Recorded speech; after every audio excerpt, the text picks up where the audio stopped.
Hello everyone, Scruffy here. I'm making this video because I am a very huge Dungeons & Dragons fan. I have been ever since I saw the Dungeons & Dragons movie, the really bad one. And as a result, I have been a Dungeon Master for over 6 years. Now, I recently had to move to the States from Puerto Rico, and I had to leave most of my Dungeons & Dragons collection behind. All I could bring with me was my dice, and that's it. All I could bring over was my dice and my different character sheets. Recently, in the 5th edition Facebook group that I am in, they were talking about how they had a special Dungeons & Dragons stuff going on at Half Price Books. So I went to check it out. Sadly, I could not find any of the core rule books for 5th edition, or for Pathfinder for that matter. But what I did get, check this beauty out, is Pathfinder pawns.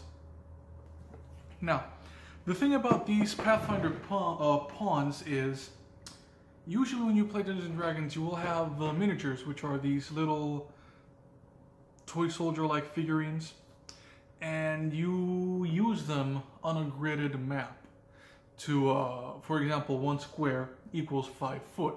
So then your regular creature, medium-sized, is comprised of 1 square, which is a medium creature, and large creatures are, if I'm not mistaken, 2 squares. Huge, large are 4 squares. Huge, no, damn it! So it goes 1, 2, 4, then it goes to 8. I think 8 square creatures are Gargantuan one. I don't remember much, but it's time to get back into D&D. It's time to get back into the hobby. And here's the thing, right? Those Dungeons & Dragons miniatures will usually run you somewhere between it's $80 to like $100 for a quote-unquote decent collection that you can actually run games from. What an actual collection that you can run games from means is you need to have enough miniatures. You need to have enough minis to consistently roll out 2 or 3 of the same monster for the encounters. So this little beauty, as you can see right here at Half Price Books, cost me only $10. So, this immediately brings me 300 paper minis. The point of the thing about the paper mini is, it's not a figurine like. It's not all 3D and toy soldier like, but it's a little slab of paper. It has a front and a back, and they have these little bases. So essentially, you take the little slab of paper, really thick, delicious cardstock. Well, it's called chipboard, I think. But point is, you spear that into the little base, and you have your monster. So this brings 300 monsters. I managed to get 2 of these. So that is, for $20, I managed to grab 600 minis, which allows me to run quite a decent game with quite the selection of monsters without having to spend so much money. So I grabbed a few of these, and I would like to review them. There's also these things. Now, these are the bestiary boxes. These are the adventure path boxes. Essentially, Pathfinder, or Paizo, so to speak, will release these adventure paths. These are pre-made adventures by their own official team that you can just, buy and not have to craft your own adventure, right? So what these things are is, they'll look at the module and they'll take every single monster that appears there and print them into the little paper mini scheme. So each of these has right around 100 monsters. Now, I am really interested in this and super stoked about this because This is it's the Iron Gods. This is it's basically sci-fi. It's got the robots, and I freaking love that. I love that concept, fusing fantasy with sci-fi and or magitech or whatever, what have you. I love that concept. I'm gonna open this one also because this is the horrors, and even though we just went through Halloween, there's just something so amazing to me about being able to roleplay horror stories, because with an RPG, you don't, or rather a tabletop RPG, you don't scare your players in the sense that the video games do. You don't visually scare your players. You hound them from the shadows. You don't let them know what's coming. You build it. You build it from the shadows. You show them the effects of the thing, and you build it, and you just hammer it into their heads, and you hammer it into their heads, and you hammer it into their heads, and you can actually get your players to be scared shitless of the monsters before battle even starts, and it's amazing. I love it. So yeah, I'll be unboxing first the horrors, and then I shall be unboxing the robots. So stay tuned. Boop. Alright, hello guys. You cannot see my face, but you can see the Pathfinder pawns. So I am going to proceed to pop the proverbial cherry. Yeah! So yeah, let's go. Let's do this. I personally, I have had I have opened these. Fuck me super hard. I have opened these boxes before because I've had the luck that my players have, for the most part, been really nice people. They have funded me a lot. Specifically Indy. He bought me the Pathfinder beginner box and the Dungeons and Dragons 5th edition. Ow, I stabbed myself. 5th edition beginner box. So this is my the first time that I, essentially grab one of these by myself, for myself. Which, fuck you. Which is really exciting to me. The main reason why I've always, or not always, the reason why I absolutely love these Pathfinder paper minis is, as a dungeon master, I have always been constantly obsessed with portability. My usual setup, so to speak, is comprised of these. If you've ever been to Walmart, you've seen these, away we go! You've seen these little fold-away tables that they just, they sort of like fold in half, become sort of like a suitcase. I'm used to those. Or rather, for the longest time I've had one of those. And what I'll do is, I'll have, in my trunk, I'll have one of those tables, the Chessex vinyl wet erase battle mat, and these little baggies of Fire Emblem tokens that I created for, enemies and characters. And that's pretty much all you need to play, or that's all I need to play. So whenever I have, friends, we want to do a thing, all I need to do is take the table out of my trunk, lay out the the the battle mat. Yeah, just lay out the battle mat and we're ready to go. But with this, I can finally evolve a step beyond my crappy sort of handmade tokens and have, you know, the same concept, but with professional, deliciousness. Look at that. Some seriously awesome monster. Oh shit! Okay. See, this is what I mean.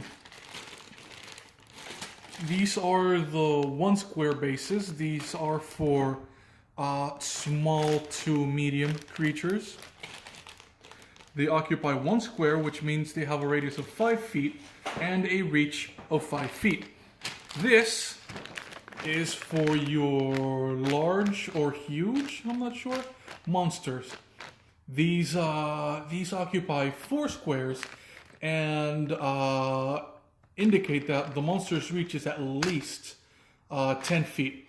So usually with a 5 foot, or rather with a medium monster, you can become adjacent to them without suffering, attacks of opportunity and whatnot. But with those bigger ones, they have more reach. You got to be careful with them. And these are the gargantuan bases. These are for all of your delicious dragons and all of these mythical, like, really badass things. These are for when you want to say fuck you to your players. All right, and let's see.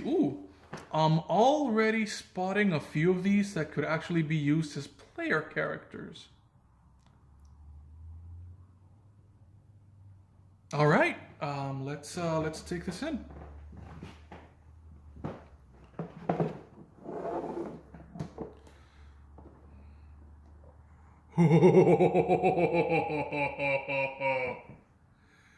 Oh, yes. Look at that. Xanthos. Oh, look at this one. Oh, man. Tunch. Oh, the other beautiful thing about this is, all right, so Pathfinder. The thing about Pathfinder. I've always seen Pathfinder lovingly referred to as Dungeons & Dragons 3.75. Essentially, Pathfinder is Dungeons & Dragons 3.5, but updated. Now, here's the kicker. Guess what Dungeons & Dragons 5th edition is? Dungeons & Dragons 5th edition is a sort of consolidation between the more modern 4th edition and the older 3.x editions. Now, what this means is Pathfinder system and monsters are easily converted into 5th edition materials. So I am not limited to using the image of these monsters. I can actually grab these monsters from the monster manual and the bestiaries. This is the 4th. This is a 4th bestiary. So I could grab the 4th Pathfinder bestiary and convert these monsters into 5th edition and just lob them at my players deliciously, majestically. All right, so let's have a look at the different creatures and how awesome they look. I will pop out one of the gargantuan creatures and show you what it looks like on a little base. All right, so this sort of shape, this is your medium monster. And your medium monster goes into your medium to small base. This, right down here, the Anko, this is a large monster, I think. I get confused because the scheme is small, medium, large, huge, gargantuan. But I don't remember, because at least in 4th edition, the horse was a large monster, but it only took up 2 spaces. So that's always a weird for me. Formian Taskmaster. Oh, nice. So this is sort of like a insectoid thing. All right. Let's look at what we got. We got a bunch of the Formians. Oh, look at that. Look at the skeletons. Look at the skeletons. Ah, it's spooky, scary. Junk golem. A blood golem. Holy heck. Great. Oh, the Hamadryads. Heck yes. Holdra? Is that an NPC? Did we NPC? Oh man, it's spooky scary. I love it. Now here's the thing. I'm not really much of a Pathfinder person. I've never really had the opportunity to play Pathfinder, which is when I'm so, oh look, it's a jack-o'-lantern. Ah, it's a spooky scary jack-o'-lantern. Look at the spooks. No. Look at the spooky and the scary. It has a little like ripper hook and it's really nice.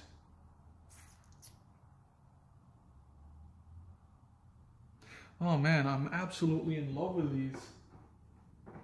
Let's see. So what I'm seeing so far is it seems to have like a scheme where it's just everyone's a medium monster right up until the one down here at the bottom, which is usually a large monster. Breatheden. All right. Ah, look. Flying skeletons. Huh. Psychopump Katrina. Phantom armors. Yes.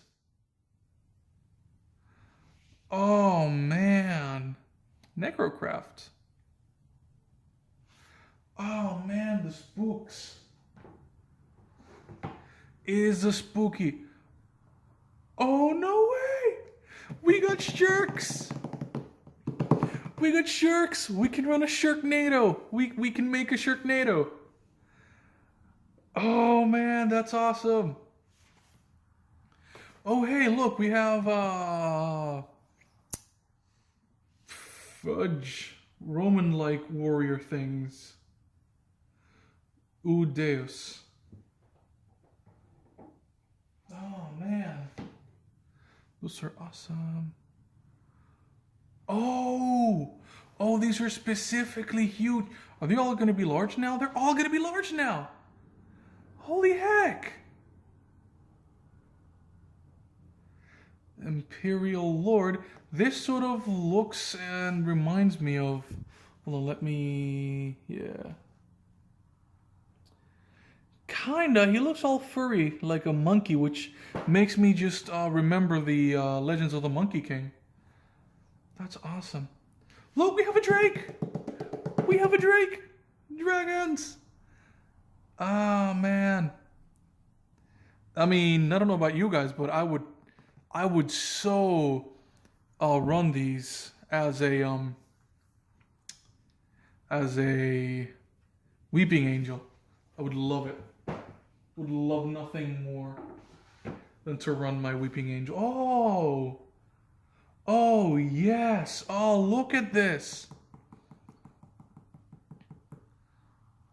This is a spooky, scary mob. Guldako. Flesh Warp Gunhatani. Man, that looks awesome though. Right, doesn't it? It almost looks like a small Tarask. A small Tarask who went full Golem.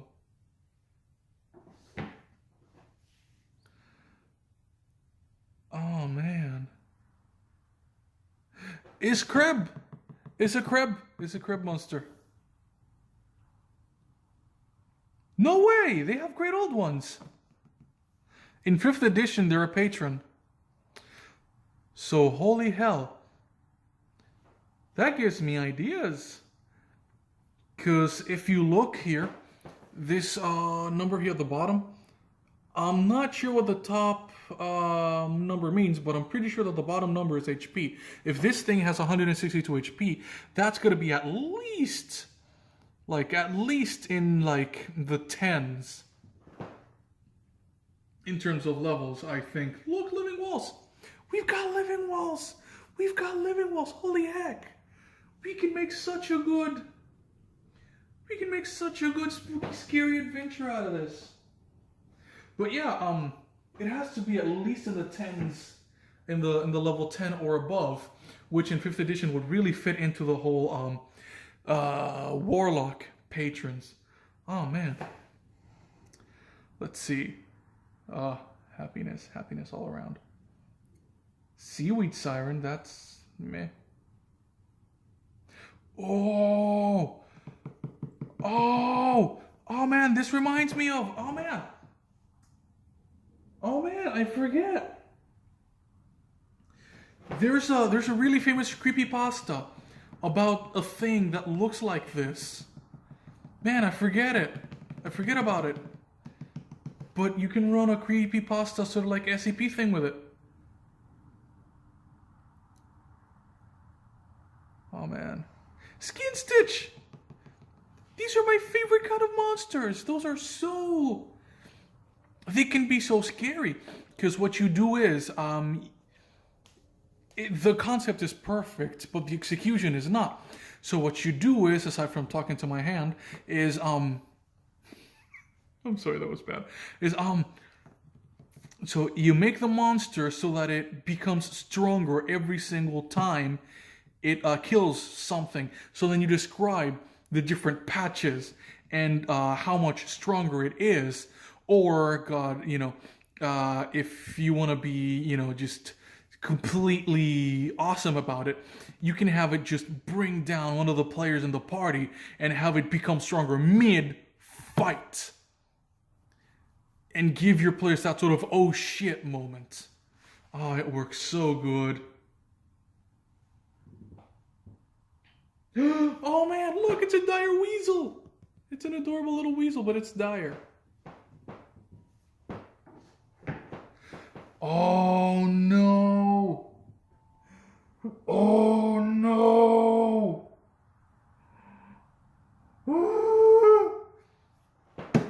A clockwork dragon. It's a clockwork dragon. I am definitely taking that one out. It's a clockwork fucking dragon. I love it. Oh, here. Right? So, Schnipsel. Alright, so, let me grab from behind. Alright, so you see the... Oh, wait, no. I'm a dumbass. They have the mediums right here. Alright, so you'll see this. This is a medium. The medium creature. These are the small creatures. Essentially, the small creatures, they operate by different rules, right? So they can't carry the same kind of equipment that a medium creature can. They have penalties to their strength and such, but they're harder to hit. So they're harder to hit and they're more mobile. They're like, if I'm not mistaken, the smaller creatures can even like stand in your own space without, moving you around or warranting opportunity attacks, which is beautiful. No, yeah. Demon Lord Dagon. Alright, let me put this back together. In hell! Alright. Oh no, flying polyp right immediately. That's gruesome and awesome at the same time. Ooh, Dracania looks fucking awesome. This reminds me of shit, what was her name? The spider from Dark Souls. Really reminds me of her. Ah, a tiny little shadow drake. A tiny little shadow drake. Oh, dinosaur familiars. They're familiars. Oh man, that's so awesome. Let's see. Flesh drag. Oh man, those are so good. The lurkers. Look at it. It's a lurker. So the thing about these is that it pretends to be a stalagmite or stalactite, whatever. It pretends to be that shit. And then when you're walking under it, shoosh, it's all like grappling and pulls you up and starts eating you, and it's all like, ah! And it's awesome. It's fucking awesome. Ah, look. The giant skeleton. I love it. Ah, we can run so many spooky scaries.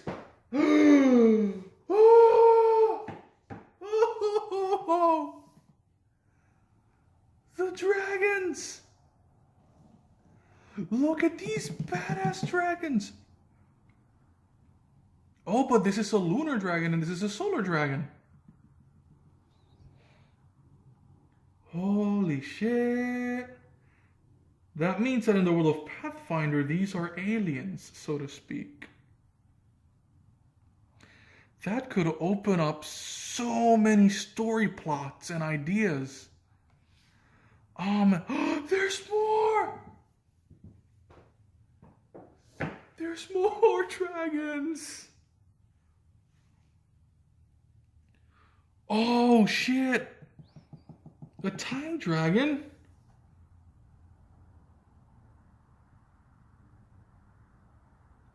Sakapump Yamaraj. That looks like a dragon though. This really looks like just some badass dragon. Oh man, these fucking dragons are so awesome. The Mind Slayer molds and Wyron? Wyron, okay.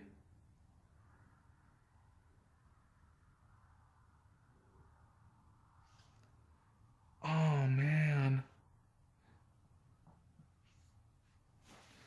Fucking love these. Look at this, the shark. Ooh, shard slag. This really reminds me of Chrono Trigger. This reminds me of Lavos before it becomes Lavos.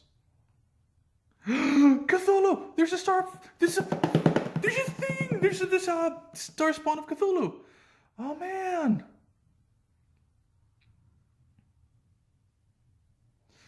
Tananiver, another star spawn of Cthulhu. And then we got the great white shark. This combined with the other sharks, we can run an actual Sharknado D&D adventure. Or Pathfinder adventure. It's now prepared for both. And then the one we saw earlier.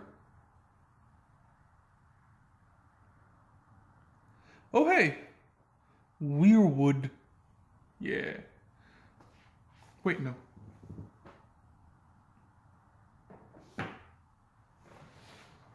All right, so now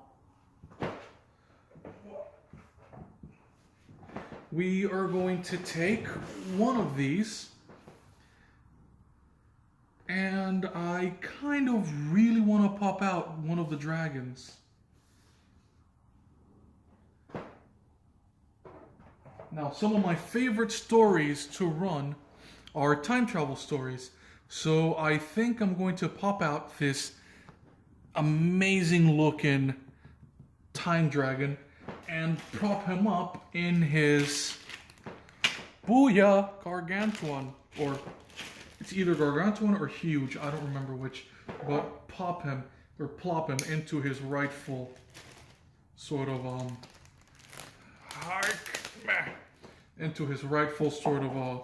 base. And that is gonna be epic.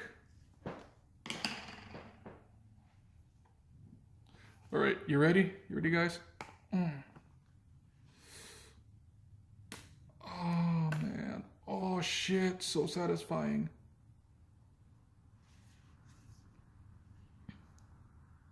Can't believe all of this was only $10. Oh, my God. Oh, man. Oh, the smell of new. The smell. So good. All right. So what you do is you pop it in like so. And there you have it. And that takes up 4 squares. So when you're playing the game, you basically, you just move the little... Is the base? Huh. The base is bent. Yeah, no matter. It stands. But yeah. It takes up all of those spaces, and it has like the flip side. Oh man, I love it so much. Yay. Now let's pop this sucker back in. Wait, no, they're all facing left. So he started off facing left. Obviously. All right. So let me put these back in here and close this back up. No, wait. I gotta leave my gargantuan piece out. Actually, let me leave all of the pieces out. Because the thing about this is only the bestiary boxes, only the big box. It's the big box. So only the big box will have the bases. They come with, hold on. Boosh. All right, so the basic scheme is 300 creature pawns, 20 medium bases, 10 large bases, and 5 huge bases. This is very important because if you don't have enough bases for your paper minis, you're gonna have a bad time. So I got 2 of these boxes, which means on average I have 40 medium bases, 10 large bases, and 40 medium bases, 20 large bases, and 10 huge. Oh, there we go. Medium, large, huge. So, excuse me. These are the mediums. These are the large, which is 4 spaces. And these are the huge, which are 8 to 16 spaces. Something like that. So, yeah, you gotta have enough bases. Otherwise, how are you gonna swarm your players with like 40-something spider crabs? The cribs. All right, so...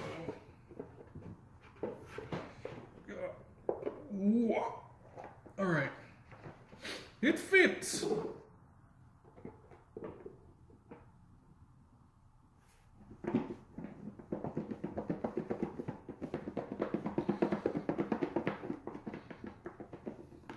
All right, and we're done with box number 1, which is the bestiary box 4. Now,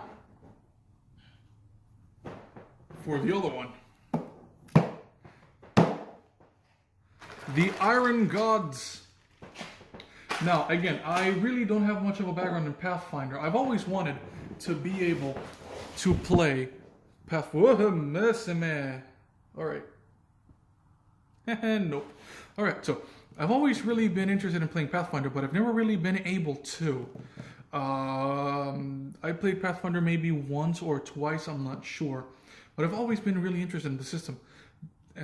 Point being, I have no idea what's in here. I have no idea what this is about, except for this back here that showcases robots.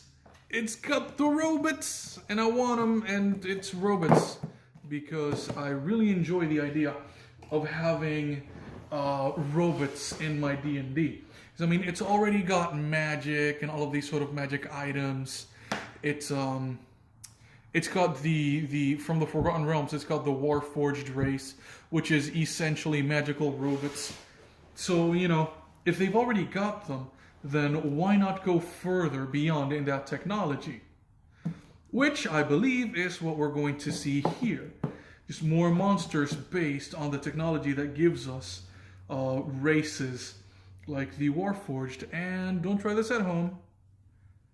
Don't cut yourselves trying to open up a delicious pack of paper minis. Oh man. See, that's the thing. So like, oh man, this is so amazing. Because now I have exponentially increased. Now, here's the thing. I have many more. I have one more box and I have like 4 more of these things. So essentially I walked away from Half Price Books with 1,100 new miniatures. Which is absolutely insane. It's like those people who are into trading cards and they walk into like a store clearance and then they just walk out with like 5 billion new decks. Alright, now am I correct in thinking that this is... Yep, it is. Alright, perfect. So this up here is like a sort of little folio to protect... Yes! Immediately! Oh no. Oh no. Oh wait, no. I mean, oh yes. So, Digital Angels right here. This is golden. Because then I can set up a sort of like adventure based on like lost technology. In which the Digital Angels are freaking perfect for it. And then we have the Android up here. Oh man. This is perfect. And then there's the animated crane! Oh man! Like actual fully mechanical. Well, no, not, well, fully animated mechanical thing. Oh, he looks awesome. Oh hey, more spooks. More spookies. Grind Razik. Is this an NPC? I think this is an NPC. Let's see. A lot of these are just NPCs. Oh, look at Kulgara. Kulgara looks fucking awesome. Look at that fucking sword. It's a chainsaw. I love it.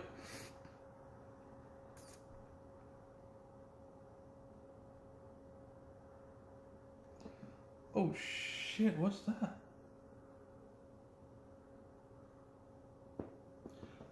Oh, okay, it's the bottom of his foot. Is he Worms? Oh man, he's... Oh, so Nargan is just it's a sort of like robot thing, but like with worms. It's a metal endoskeleton with, what was it? Flesh over living endoskeleton? What? Living worms over metal endoskeletons. Alright, perfect. Nailed it. Mayana or whatever, and oh, Midweska! Look at this! Oh man, that looks so awesome. It's fucking perfect. Let's see. Ah, oh, holy shit! The robots! The robots! The palace guards, pale security guard. These are robots. Red Fang is not a robot, but he has what looks like a lightsaber, I guess. Robots! Oh man, look at the robots!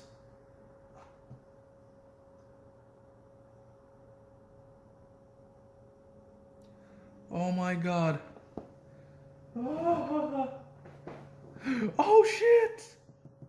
Thought Harvester, holy shit! That sounds epic as shit! I need so many of these. I need them in my games. Rust Risen! Do you know what that means? That means, from the name at least, it implies that this is some sort of zombie created by rust on some sort of metal. Oh man, I never even considered the possibility of zombie robots before. Oh man. Technic League Commando. This looks weird. Death Trap Ooze. Oh man, that's spooky. That's a spooky. Doesn't he remind you of Doctor Who? The Silence in the Library, was it? Oh man.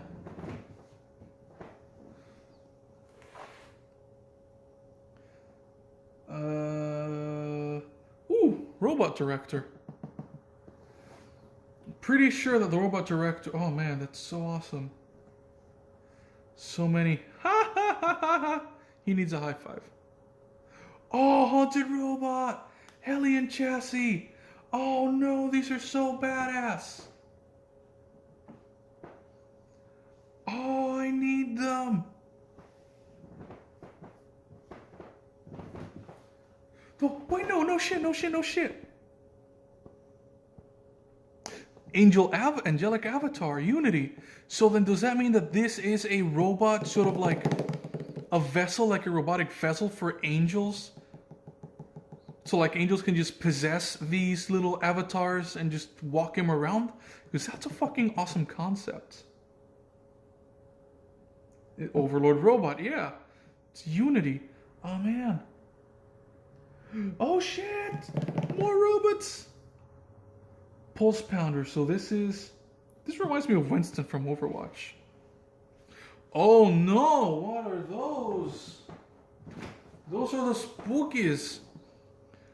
Bastion and Choke. Oh man, really, Choke. Color Blighted Frog. Ah, this reminds me of the butterfly from Dark Souls. The Shade. Oh man, I think this is what I'm popping out. I think I'm popping out the Choke.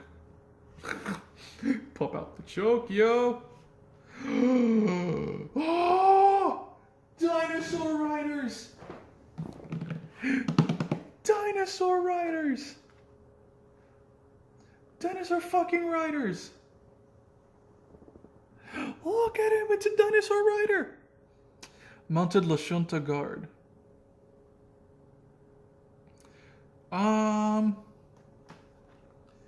Ship Mind.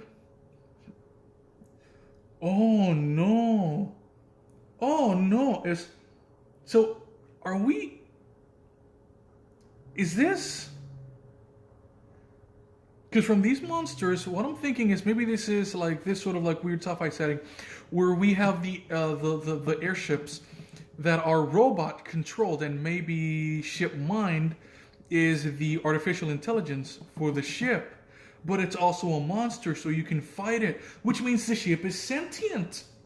They have sentient ships that you can kill. Holy shit! And there's a Void Dragon. My God, that's awesome.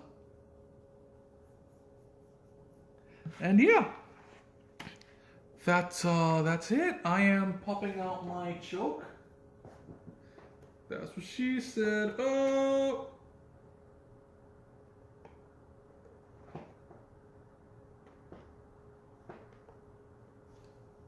So, boop. You go there, and then you come back into here.